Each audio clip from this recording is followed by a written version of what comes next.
Exchange-traded funds, or ETFs. They're a popular investment choice for many. But what are they, and how do you invest in them? Let's find out. An ETF is a type of investment fund and exchange-traded product traded on stock exchanges. ETFs are similar to mutual funds, but they trade like a stock on an exchange. ETFs hold assets such as stocks, bonds, or commodities. Most ETFs are index funds that attempt to replicate the performance of a specific index. Investing in ETFs is simple.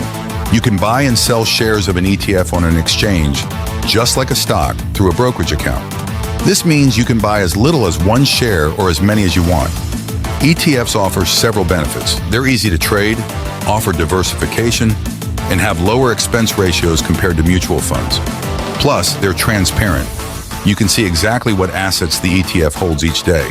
ETFs can be a powerful tool in your investment portfolio.